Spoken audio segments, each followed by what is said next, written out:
Okay. So one of the things where I started in the current research with Precall is I actually wanted to look back at companies, individuals that have actually taken big decisions that have actually unlocked new demand. They've come in with something different. It's original, and it provokes a lot of excitement in the marketplace. So what I've tried to do is kind of look back 15, 20 years, and when you look back over that length of time, you come across individuals that have taken really, really bold decisions, that have kind of moved industries on, and more importantly for you guys, they've unlocked more consumers, new consumers, that suddenly are looking at your industry for the very first time. So, Gary, let me just try this, it might be easier. So, 1993, why I think this is a significant event is because this is the year that Fitness First was created. So, many of you might not remember the founder, a guy called Mike Balfour, some of you might. But Mike at the time was an entrepreneur coming from outside the industry, had some club experience, but was recognizing how the industry was moving. At that time, the idea of joining a health club was you could join public sector provision, which was often inferior, or you could join premium clubs, which were often pitched for very affluent consumers. So there was, if you like, no middle market. And what I like about stories like this is the founders, the entrepreneurs, they come in with something original and big. And what's significant is it gets consumers to look at the industry for the very, very first time. So when you come along with something that perhaps is a shrunken down version of a David Lloyd or a Holmes Place or a Cannons Club, but it's at a much, much more affordable point, and suddenly consumers start to look at the industry for the very first time. So what the public sector was providing was not right. It was perhaps perceived as sometimes inferior. What the premium operators were providing was seen as inaccessible. And so these groundbreaking entrepreneurs come up with something original. And I think originality really matters because it creates step changes in how the industry then develops and how other brands start to come along and replicate. And so you have, if you like, an emerging middle, which you didn't have in 1993. Then, in 2006, there was another big step change, another, if you like, big strategic move when the low-cost gym sector started to emerge in the UK. But we have to go back to 1997 and look to a different country. This is why it's often very important to kind of look outside the UK. And this guy is called Rainer Schaller, and he's the founder of McFit, the low-cost gym chain in Germany. So what's interesting when you look, I often find it very interesting actually, when I see entrepreneurs come along with innovative sort of big step changes in an industry, it's often very interesting to look at their backstory. What's their kind of core motivation? This guy came from a grocery background. His parents were running a German grocery business, and therefore they were up against Lidl, Aldi, the big German discounters. And so his big idea was, could we take what's happening in German grocery retailing and apply it to the gym industry, which is what they did in 1997. And then it's now grown. They now have about 1.3 million members across Europe. But it took a while. It took a while for the UK to actually step up and take note. Because this guy founded in 1997, and then the first, or what I would describe as authentic UK low-cost gym opened in 2006. So quite some lag.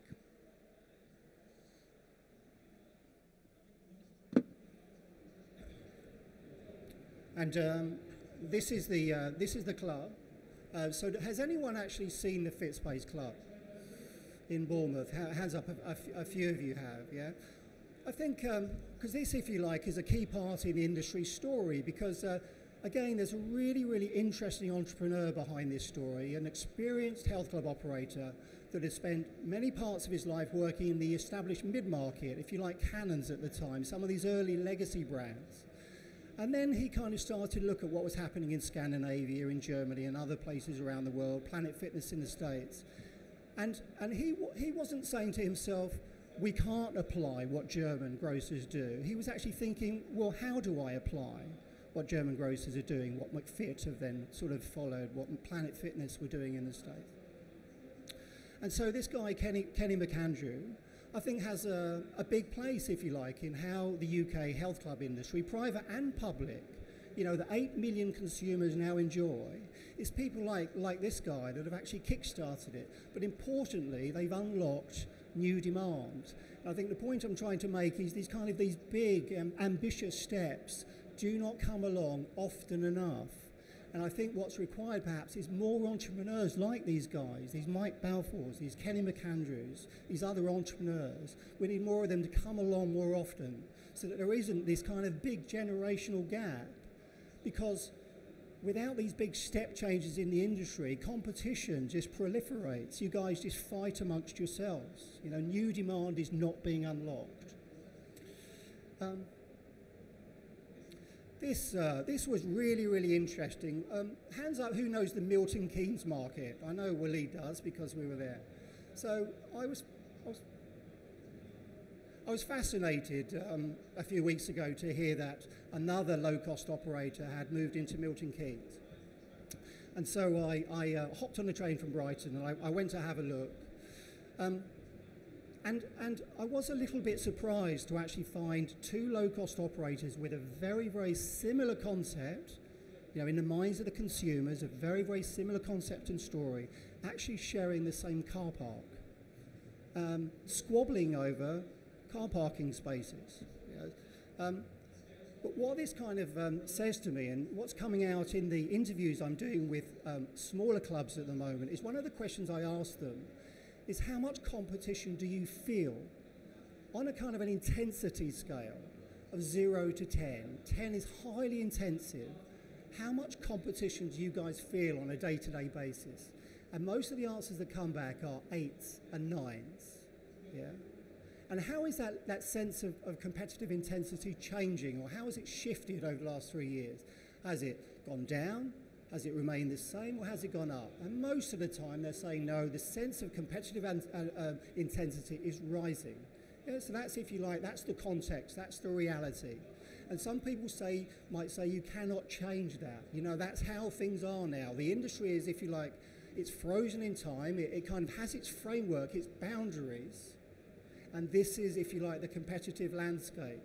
But what entrepreneurs do is they say, no, there are no boundaries around this industry. Yeah? We have to, if you like, redefine boundaries. And when you're able to redefine boundaries, then suddenly more consumers will start to look at you, pay attention for the very first time.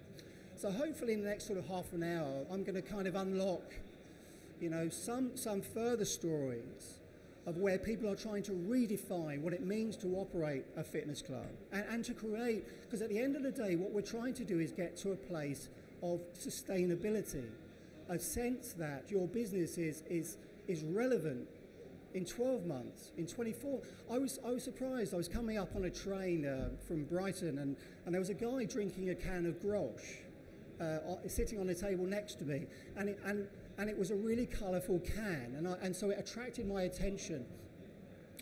And then I noticed the cans were a special edition can of Grolsch, celebrating. Do you know how many years Grolsch have been celebrating making beer? Throw out a number. Just.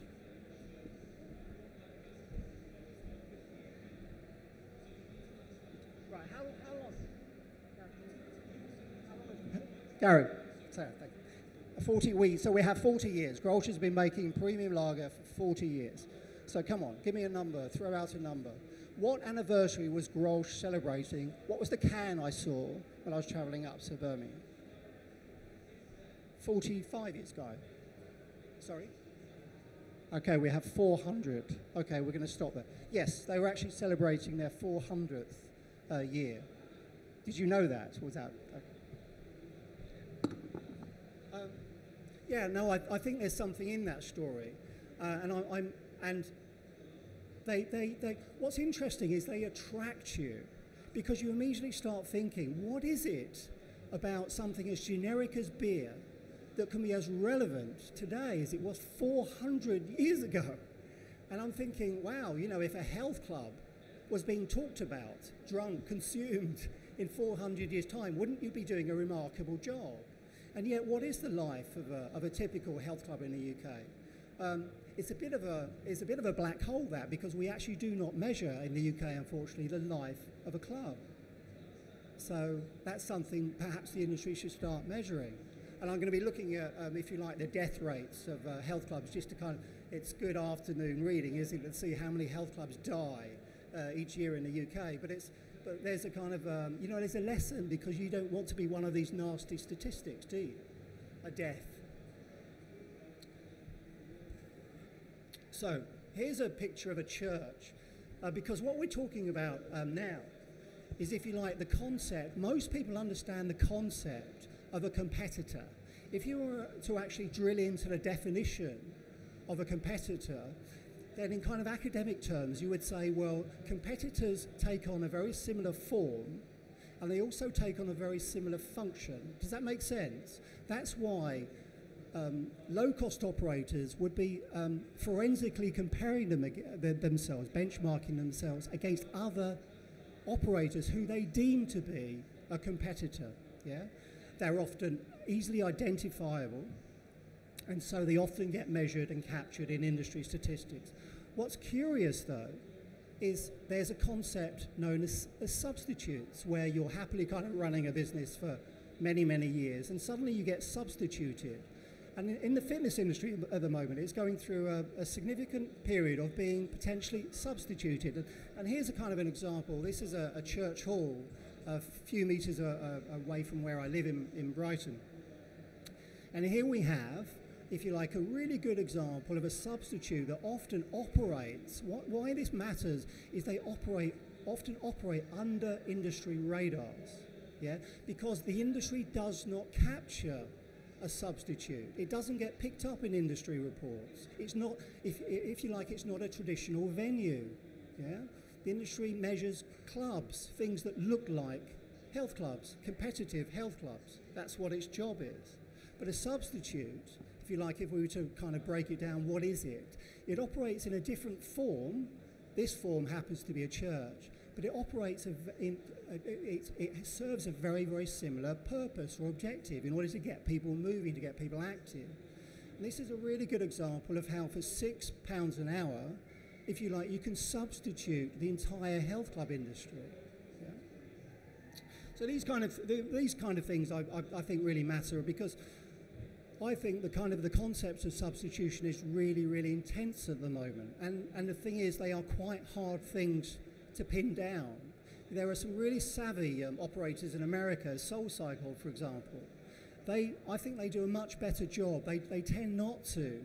This is the indoor cycling concept, which I'm sure all of you know. But the founders there, I don't think they pay much attention to competitive threats, but they seem to pay a lot more attention to the threat of substitution, and also, if you like, the concept of alternatives. That is tonight, as a customer, I can attend the 7 p.m. SoulCycle class, or I can go and watch a film. So, if you like, SoulCycle in that situation, the alternative for the customer is actually to bypass SoulCycle altogether and choose to spend their time in a completely different way. You know, many brands get sideswiped because they fixate on competitors, but they ignore substitutes. Yeah, it's just an interesting observation, something which is becoming more evident, I think, in how I see the industry developing.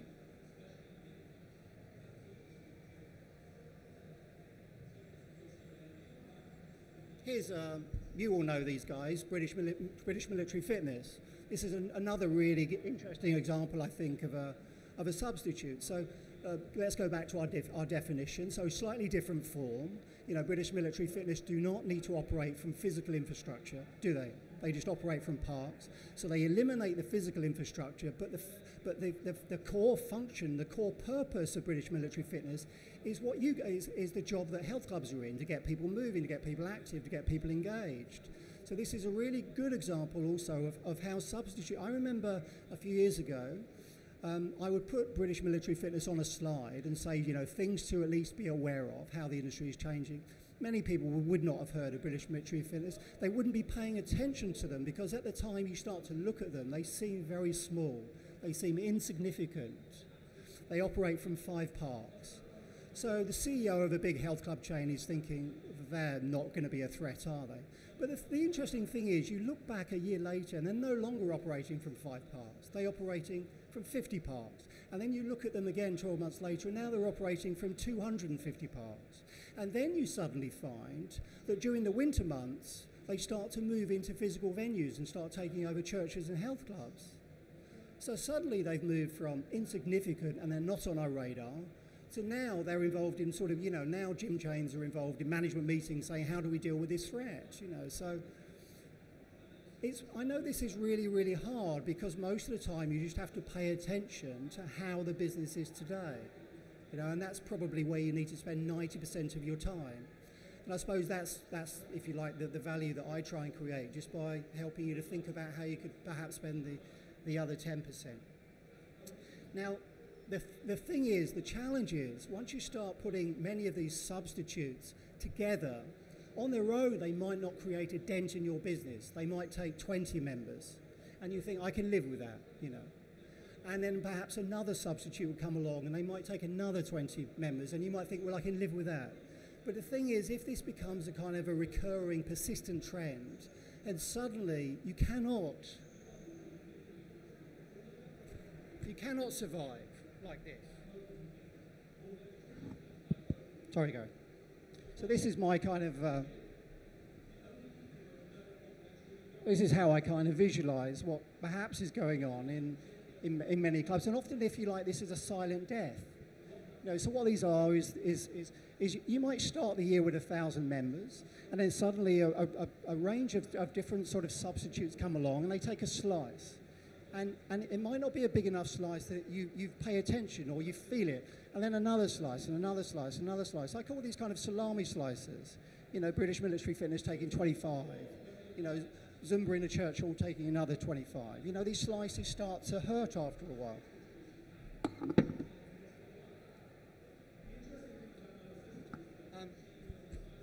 I wanted to talk a little bit about the consumer.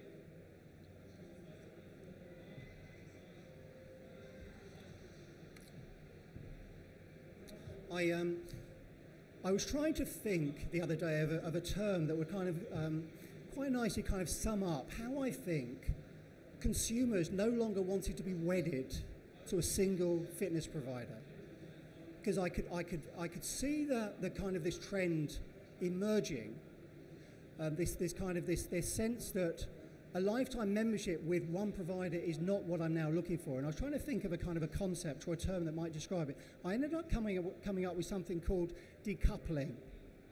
I don't know kind of really whether that works, but there was a sense that there was a kind of a decoupling going on, because you can see this because 20 years ago, if you were trying to set up a health club, one of the things you might do in order to kickstart the membership is you might float the idea of a founder membership. So people remember founder. Put your hands up, anyone that's probably tried to pre-launch a club with the idea of a founder membership. You pay a one-off fee for life. They were very popular in the States 15, 20 years ago. It was a way, if you like, of kickstarting the membership. So at kind of one end of the extreme, we had this sense that the club wanted to kind of sell you a lifetime membership. And now then we kind of moved to longer term memberships. Now let me try and sell you a 3-year membership or a 2-year membership and a 1-year membership. And Hans, in his presentation this morning, was saying, you know, he was asking the audience, do we think contracts are a good or a bad thing? Probably the question is, well, what do consumers think? You know, and they seem to be thinking and voting with the fact that they want something perhaps more casual. And so this kind of decoupling trend has gone from 1 minute we're selling founder memberships, this concept you're going to be with us for life. And now we're moving to these platforms that can just sell one-visit passes. So we have this kind of, it's quite interesting spectrum, sort of founder on one end and one-visit pass on the other.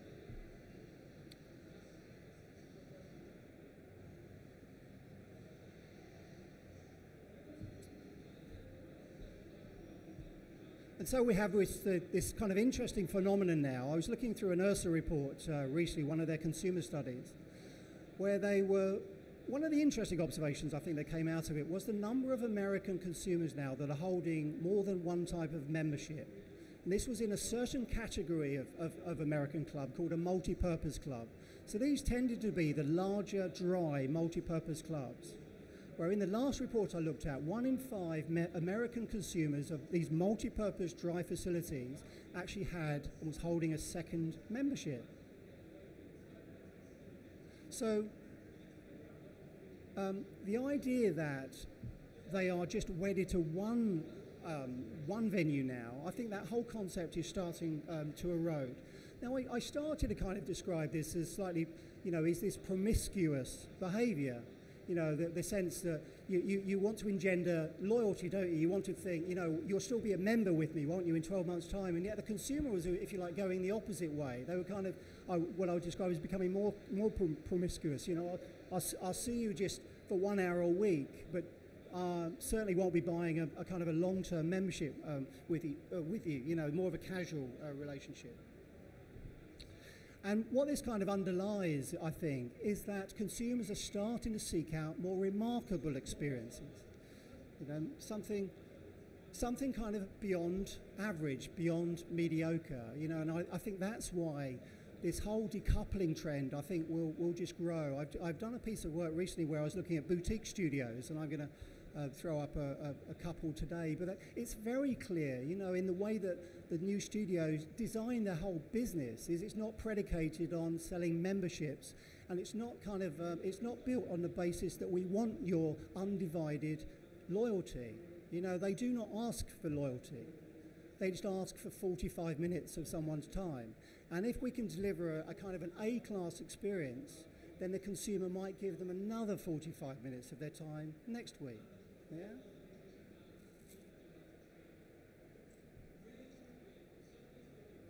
And this whole phenomenon of decoupling is clearly being facilitated by third-party aggregators. And you guys will know all these now, or you might be working with them. So this one is ClassPass. Just hands up, first of all, who's familiar with ClassPass? 30, hands up, sorry, who's familiar with ClassPass? 30%, okay. So this is, for those that aren't familiar, this is, if you like, this is an online aggregator. So think of a hotel booking site that you use to book hotels. You don't go to the provider's website, you go to a third party. So think of that, well, in fact, there's an interesting kind of analogy that a journalist makes on the next slide, which I'll show you. So these guys, they collaborate with different specialist providers. They're not selling memberships, they're selling 1 hour, 45 or a 45-minute experience. Yeah, and that interaction, that transaction is driven through this third-party platform called ClassPass, and there are others. So these kind of platforms are really disruptive because they start to challenge the whole idea of membership. Yeah? This is how somebody likened it. I'm a really big fan of Netflix. I use Netflix a lot, and this is, if you like, how it was characterized. So no, don't think about joining, that mediocre gym down the road. We've put together the most remarkable experiences in different towns and cities around the world. That's how you should be spending your 45 minutes or an hour, interacting with a specialist.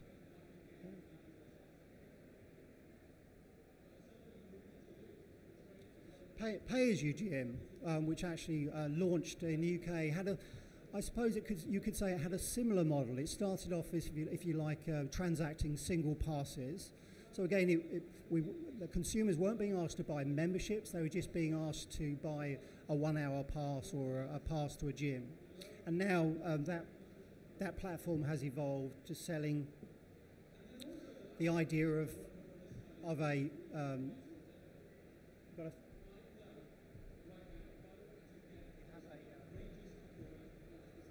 look. So now you can either buy a single pass, or you can take out a kind of a £59 monthly subscription.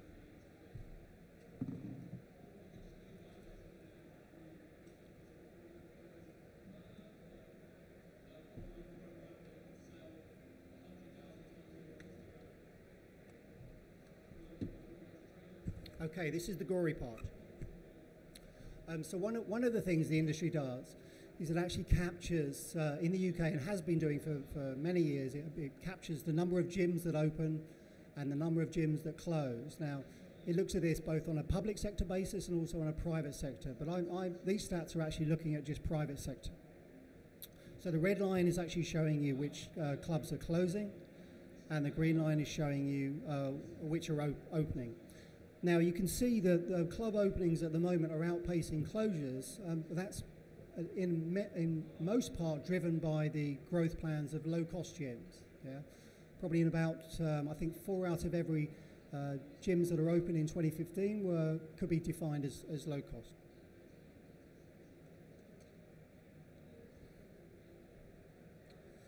But I'm also very interested in those that actually close.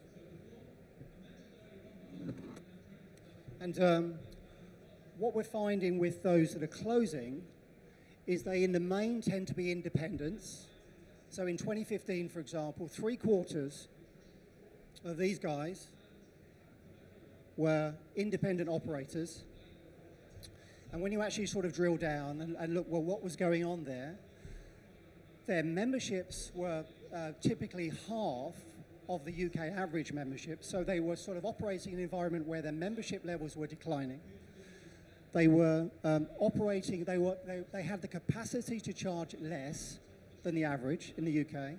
And also their tools of trade were quite limited. They were working from smaller buildings with much smaller levels of equipment. Yeah? And I find that in a way quite, now I'm not saying that tools of the business are everything, because really it's about what you do. You know, if you have 30 exercise stations, it's about how well you use them.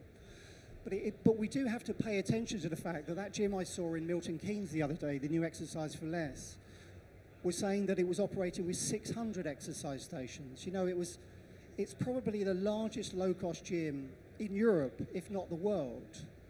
I was struggling to think of larger low-cost gyms. You know, it's 42,000 square feet, selling off-peak memberships for $9.99, operating with a lot of assets, you know, a lot of impressive things when consumers are coming in.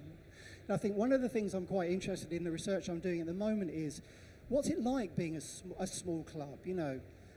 What's the future trajectory? Because it's surely not to one day end up on one of Ray's graphs, you know.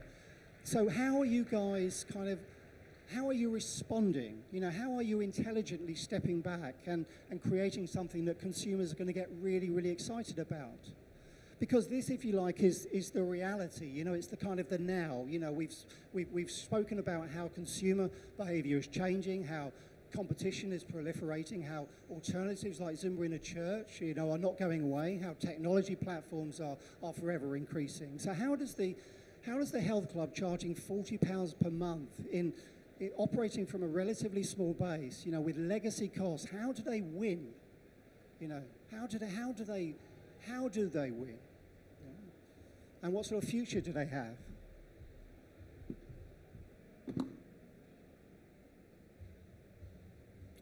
Because the independent sector really matters. You know, it still makes up half of the entire private club industry. You know, there's 1.3 members in this year's report that are still that rely on independent health clubs. You know, so their future really matters.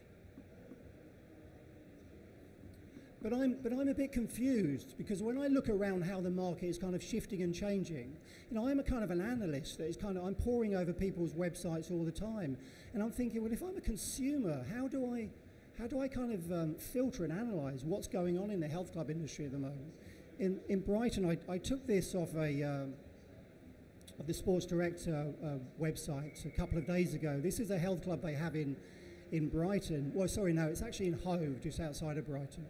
So this, if you like, is this is a good example of a traditional health club. So many years ago, this health club in Hove started off life as a Dragons Health and Fitness Club, for those of you that will remember it. So if you like, quite a nice community feel, swimming pool, full service gym, restaurant, bar, probably car park, probably operates from about 25, 30,000 square feet. Would have been selling memberships for about £45 a month in its heyday.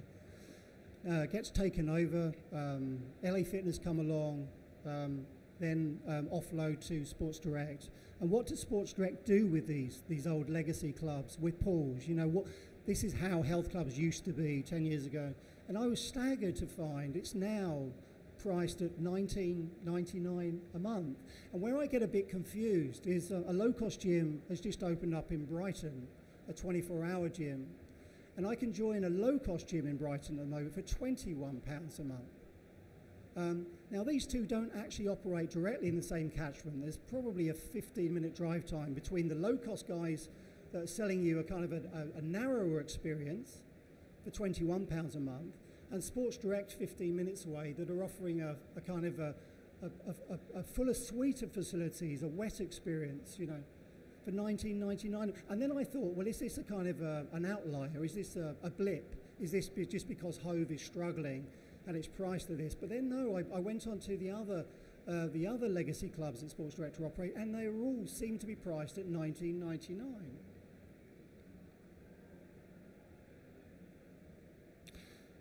So this is what, if you like, an infrastructure experience, a physical infrastructure experience, you know, access to the swimming pool, access to the gym, access to a well-equipped gym.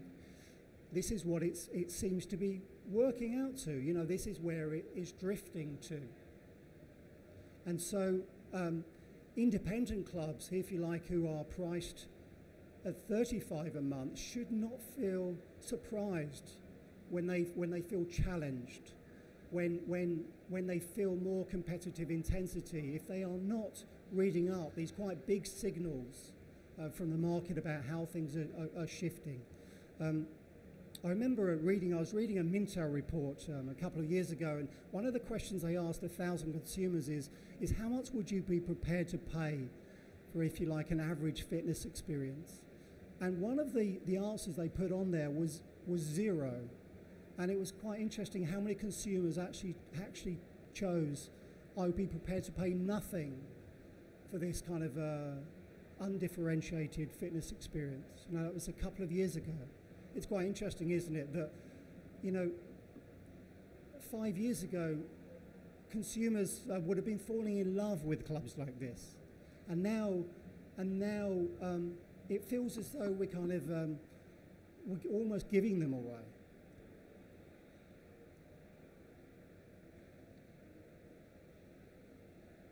Oh, here comes the cloud.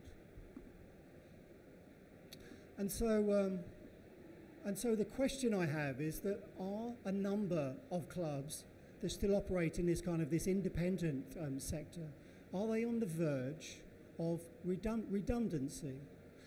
Now, the thing about redundancy is that redundancy does not necessarily mean failure. You know, it does not necessarily mean the business closes. It just means, if you like, it's on this sense of secular decline. It's on this irreversible course where if you start losing so many members, it just becomes impossible to kind of reinvigorate, doesn't it? Yeah.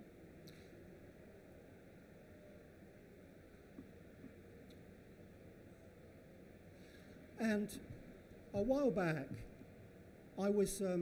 I've been tracking, if you like, the emergence of low-cost gyms for many, many years. You know, I kind of understand how they compete, and I've been studying them for a long, long time. But it was only until recently that I think I took a step back and started to try and understand, if you like, what was happening more at a kind of an industry level.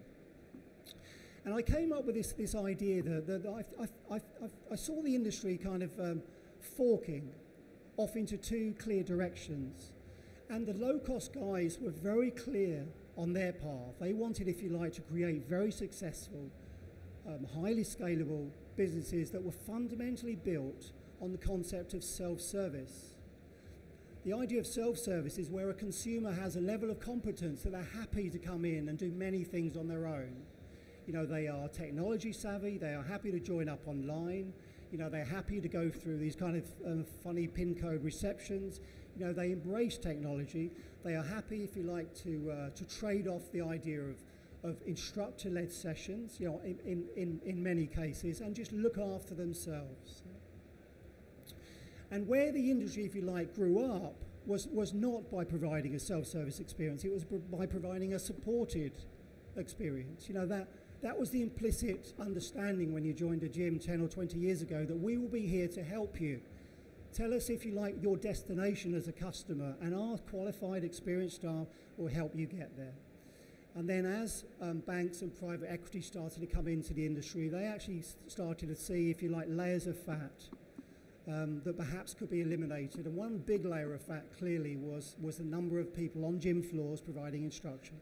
And slowly, if you like, legacy brands started, if you like, to, by default, to feel more like self-service brands. So I kind of put them in this kind of question mark box. You know, they're neither providing a self-service experience nor a kind of a supported experience, and yet they're charging quite high rates.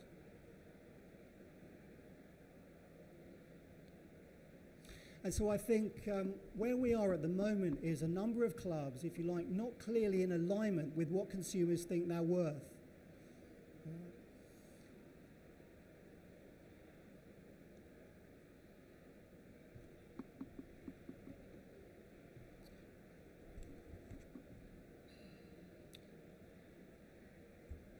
Is there anyone here from Active for Less? No.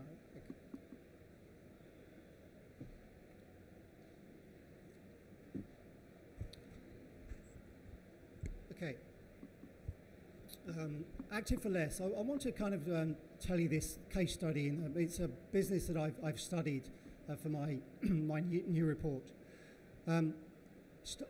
The club is, this particular club we're looking at is based in Stevenage, and it has a long pedigree. It started off life as a squash club, a traditional squash club, was then converted into, if you like, into a traditional sort of full-service health club. No swimming pools, there was no kind of wet experience. Started to feel intense levels of competition back in about sort of 2006, 2007. So remember, FitSpace launched the UK's first low-cost gym in 2006. So this guy, Declan, the founder, began thinking about, how do I move a traditional club charging £35 per month with a declining membership? How do I kind of kickstart it onto a new journey, a new path? And so he started thinking about converting it to a low-cost model, which he did in 2007. The club was rebranded to Active for Less. Membership prices were set at £12.95, so they were reduced from about £35 per month to £12.95 per month, and membership increased quite substantially. Declan was telling me sometimes membership would increase by sort of fourfold in a particular week or month.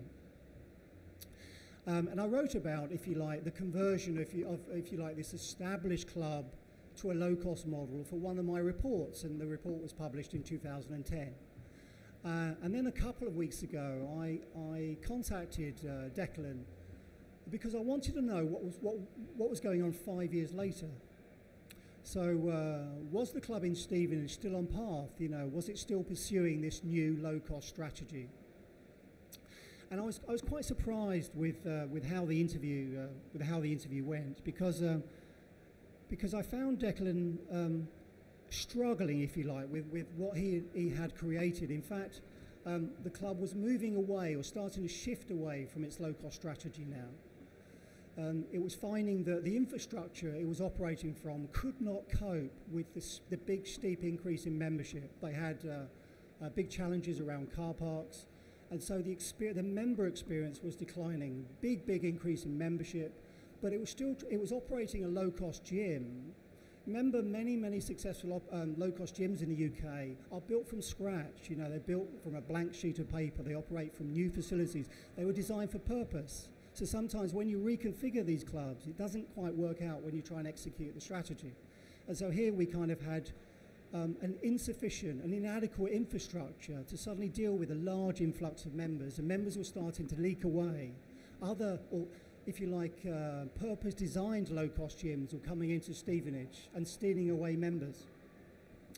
And so now I found Declan really challenging and questioning what the club wanted to be and what it would be. And membership prices were now starting to rise. So he'd moved away. This is, if you like, the model now. Take a look.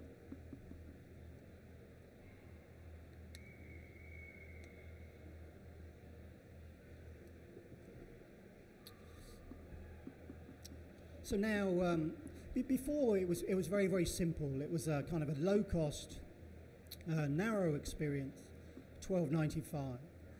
And now I found a club that was neither pursuing a pure low-cost strategy, nor did it seem to be clearly pursuing, if you like, a value-added, highly supported strategy. It was, if you like, it was trying to span everything. And so I asked Declan, I said, so how do you now define your club? How do you now define your club? So talk to me as a consumer. And there was a pause on the end of the phone, and he said, well, Ray, we now describe ourselves not as low cost anymore, but as, if you like, more value adding. And I was kind of pressing him and saying, well, what does that mean? And he said, well, as a kind of an independent operator, I now want to kind of, if you like, reignite what independent clubs are really good at, and that is, if you like, to build strong connections in communities. So now, he says, we're just about to change our strapline to gyms with personality, because this is a small alliance of clubs, a small alliance of independents that have got together. Gyms with personality, and by that he means try, if you like, to inject the founder's personality back into the business. But clearly, this is, if you like, a club that was wrestling with its own identity. You know that now this is neither a good thing nor a bad thing. This is clearly a very, very experienced operator that is clearly kind of, he's trying, he's innovating, but at the moment, and also what I found was a club owner not quite synchronized with what his heart and his gut and his intuition was telling him. He did not, if you like, feel completely at ease with running, if you like, a self-service, low-cost gym, selling memberships to many, many people for $12.95. And he said, well, so I said, well, what does your future now look like? And now he wants to create, if you like, a more group-driven experience. So now they're creating new group exercise programs, and they, if you like, they want to be famous. This club wants it to be famous, if you like, for its group exercise experience. Liz, sorry, how much time do we have? Sorry? 1 minute? Okay. 1 minute. So if you like, one of the questions I'd put out to clubs, and one of the things I'm trying to look at in case studies I'm writing at the moment is, if you like, a kind of how do we reset the compass? How does the club reset its strategic compass? You know, and kind of create a more sustainable future. How do we, if you like, build clubs with purpose, you know, clubs that can really create meaning in members' lives? And what's going to be the next big idea? You know, kind of people like John Trahan, who wasn't the first to come into low cost. He, in fact, was the second guy into the low cost. But what I like about business like this is there's a clarity of mission and a simplicity about what they do. And you find that simplicity in what the boutique studios are doing at the moment. You know, this idea of they build successful businesses around a single discipline, they employ passionate people, and they convey a sense of excellence in everything they do. And I just like their confidence. Barry's Boot Camp, if you haven't tried it, go and see it. But I just like the confidence, you know, the best workout in the world. If you're going to spend an hour of your life, then why not do it in the best place in the world rather than some mediocre place? You know, I don't think it's all about convenience anymore. I think the industry likes the idea that it has, if you like, this self-defense mechanism that consumers buy what's local. But I think more and more consumers aren't buying what's local, they're buying what's remarkable.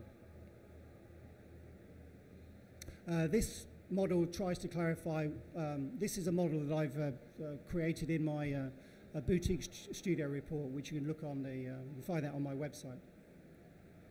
But I think the message I want to give you as we sort of wrap up is I think independent clubs can have a successful future if they believe in something. You know, if they can kind of effect some change, just like the low-cost guys did, just like Mike Balfour did with Fitness First. You know, create these kind of big step changes.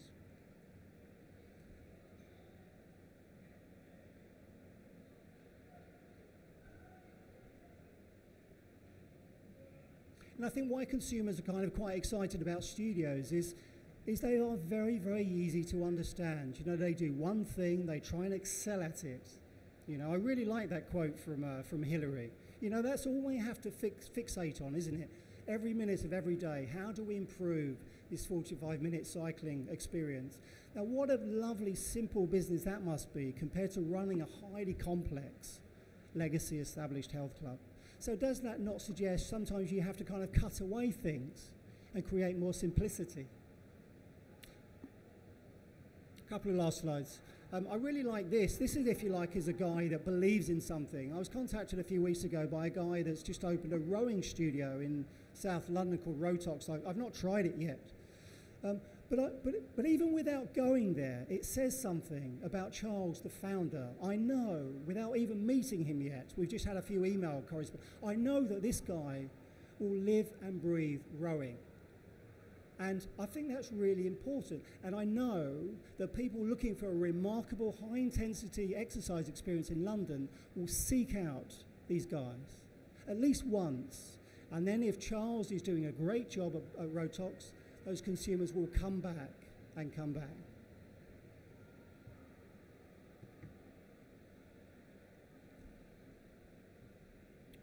I'm going to skip past this.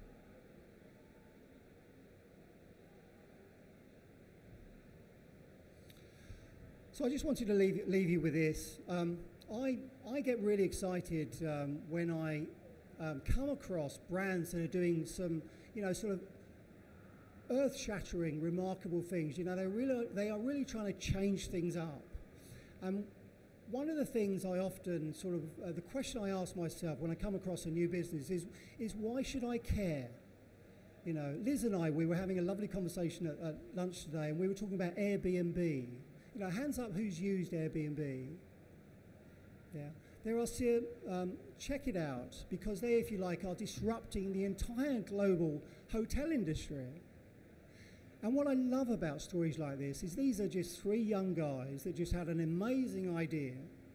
Yeah, and the thing is, it kind of they build community of fanatics that just want to seek them out.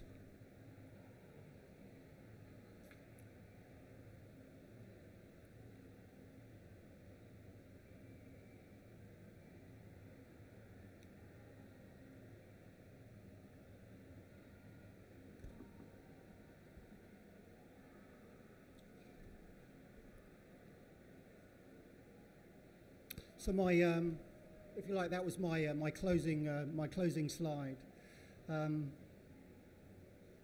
The other thing why I think remarkable rather than mediocre matters is because clearly you guys know, you know, that why would anyone talk about, if you like, an unremarkable experience, you know, unless in kind of a negative context. So, but when you come across things that are kind of out of the ordinary, when you know that people are really kind of stretching the boundaries and trying to really create something compelling, they, if you like, create a magnet around the business, and the ideas spread, people talk about them.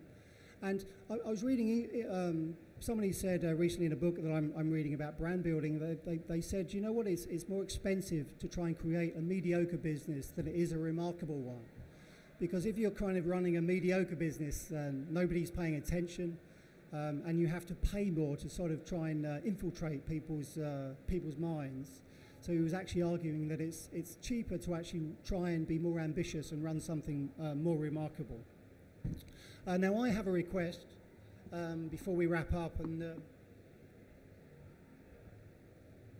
that is I'm writing a report at the moment with some help from Precor, and I'm after case studies of, in particular, independent single sites where there's a real sense of change and innovation going on, you know, where they have thought about how they are responding to new competitors, and they've, if you like, really innovated the member experience. And what I'd like to try and do is write up some short case studies of a report. So if anyone has any suggestions about clubs they've heard of, or maybe clubs you're running, and you'd like to be featured in a report, then could you please come and see me or contact me on the web.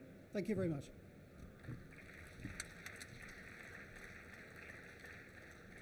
Now we do have time for a few questions. Do any of you have any questions for Ray? Yeah. Hello. Hi, thanks for that. I look after sales for a small dance studio in North London, and I want to know a little bit more about the aggregating websites, because what you were saying sounds like I would have agreed with it 18 months ago, but it's already changed. What we've seen is, especially with things like Living Social, Groupon, Amazon Local, is they've become cancer. The studios, the small boutique gyms that used them a lot, ended up with a lot of promises to keep, and it didn't turn into revenue. They didn't get any more new members the way they were promised. They didn't see any further money, so they've stopped using them. I get called from Pay As You Gym every 3 weeks, you know, and they promise we'll find you more members. Okay, thank you. So what? Could we though first make a distinction between an aggregator and a Groupon concept? Because I do not actually think they are actually similar. In the sense of Groupon, I'm not convinced is actually buying or interested in creating long-term relationships with retailers. But I would argue, and I think if the founders of Pay As You Gym were here, or ClassPass, some of these, if you like, built for a particular industry, I would actually say that they are trying, if you like, to understand the dynamics of how they, if you like, create a sustainable business, whilst also helping you to create a sustainable business. So I would actually make a distinction between Groupon and ClassPass.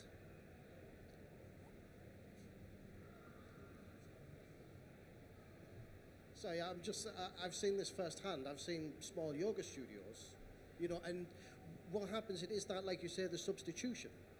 The people say, oh, well, I'll take that because I only have to pay once. But if you are an operator, you can't operate with somebody who comes once and then moves on to the next deal or the next place or the next offer. You just can't run a business like that. So we've already seen that we don't deal with these people anymore. We've seen other clubs that won't deal with them anymore. But those who are still trying to create a business through Pay As You Gym, they're failing.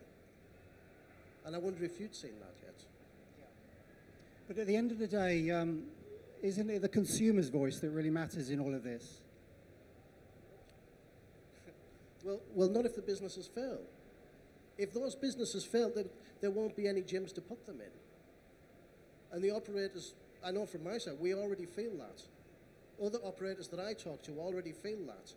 It feels like Pay As You Gym, it's a cancer. Okay, thanks. Any more questions at all? I actually had one myself, and it was just to ask, do you think kind of there seems to be a parallel between low-cost gyms and kind of the recession, say 2008 circa? Do you think that will be something that, as hopefully the economy picks up, perhaps low budget will dip off, or do you think it will just carry on? It's a question I think that's often asked, and it was interesting. A few weeks ago, I was reading some comments by a grocery retailer. I think it was the CEO of Waitrose, and he was talking about this idea of once in every 50 years, significant and long-term and permanent changes happen in a particular industry. And in grocery, what he was saying is this kind of 50-year phenomenon is we can no longer, if you like, expect consumer loyalty from a brand, that we have to, if you like, accept that we're now going to have to share, if you like, the consumer with up to 5 different supermarket brands.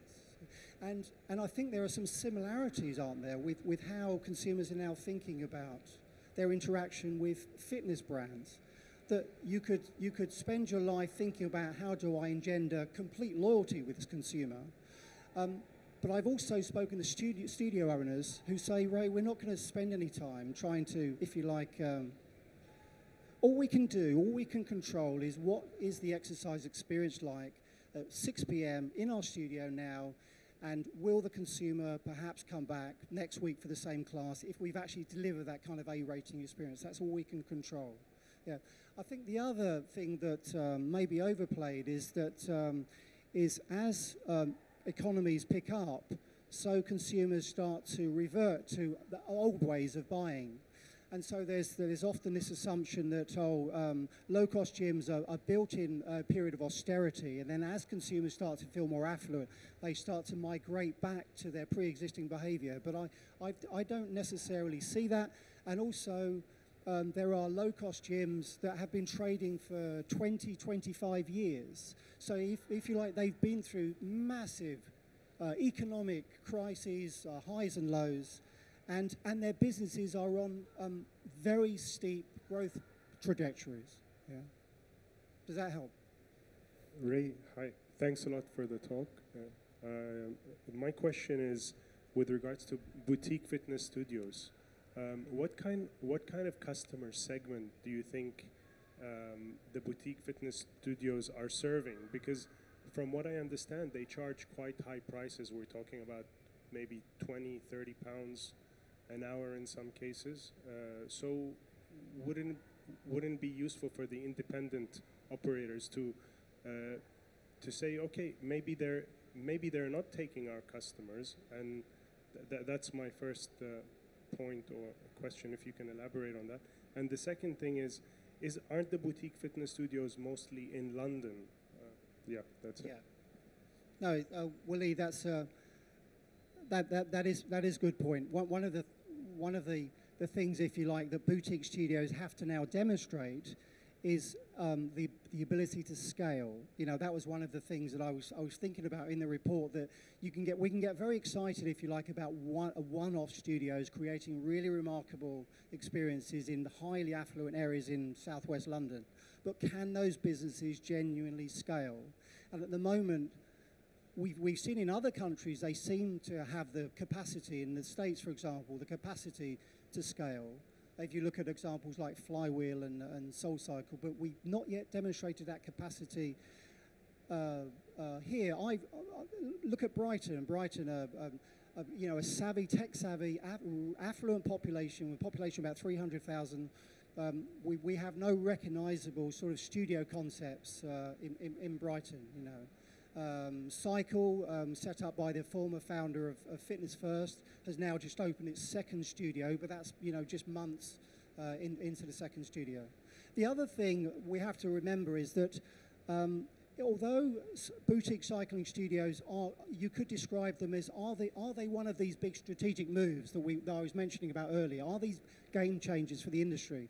But I'm not absolutely convinced at the moment that they are unlocking new customers. Yeah? Not in the way that I was more convinced that low-cost gyms were unlocking customers that before were exercising in their homes, and now they've been tempted into the industry. I'm not convinced that boutique studios are unlocking new demand. Yeah? So what they perhaps are simply doing is they're robbing a visit. You know, you might be a member of Virgin Active, and now they are stealing you, you know, for one evening a week to come and try something more specialized. But in terms of how you respond, I was talking to the CEO of Gymbox a few weeks ago for my report, and you know, I was in this club at 7 o'clock at night, and it was a phenomenal experience. But I was asking Richard, I was saying, how would you feel now if you knew that some of your members tomorrow night would be exercising in Barry's boot camp? And he looked at me and he said, I would be very disappointed, because I think we have the capacity to deliver remarkable experiences here inside what we do without our members having to sort of gravitate and sort of drive all around London in order to create something remarkable. You know, if we are on our A game, we should be able to do that inside our own clubs. Yeah. I think you might have time for just one more question. Do we have any? And I am going to be on the pre-course stand floating around, so if you prefer sort of speak to me one-on-one. Thanks, Ray, for the discussion. I think it's really useful. a lot of it's been around independents and private sector.